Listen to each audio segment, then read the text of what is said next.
আমার নবীরে চিনে নেন, আমার নবীর অ্যাটিটিউড জেনে নেন।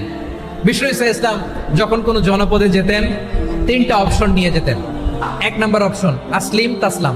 নতুন এলাকায় গেলে বলতেন আসলিম তাসলাম, ইসলাম ধর্ম গ্রহণ করো, শান্তিতে থাকবা, আমার ভাই হয়ে যাবো, আমরা ভাই ভাই। যদি বলে না ইসলাম মানবো না, ওকে অপশন নাম্বার 2, মুসলিম হওয়ার দরকার নাই, লা ইকরাহা ফিদ্দিন, ইসলামে কোনো বাড়াবাড়ি নাই। খ্রিস্টান আছো থাকো, বৌদ্ধ আছো থাকো, ইহুদি থাকতে চাও থাকো, কিন্তু আমরা যেহেতু রিজিওনাল সুপার পাওয়ার, আমাদের আন্ডারে থাকো, ট্যাক্স দিয়া থাকো, এটার বলে জিজিয়া। তোমরা ট্যাক্স দিবা, আমরা সিকিউরিটি দিব, আমাদের আওতায় থাকবা, কেউ তোমাদেরকে আক্রমণ করতে পারবে না, আমরা নিরাপত্তা দিব।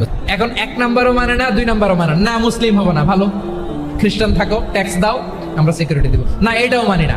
বিষ্ণু বলেন তাহলে তলোয়ার আমাদের আর তোমাদের মাঝে ফয়সালা করবে। কখন না কখন বিশ্বাসঘাতকতা করো, কার সাথে মিলে হাত মিলাও, তখন তিনি জেহাদের সশস্ত্র সংগ্রামের ঘোষণা দিতেন। সুবহানাল্লাহ পড়েন।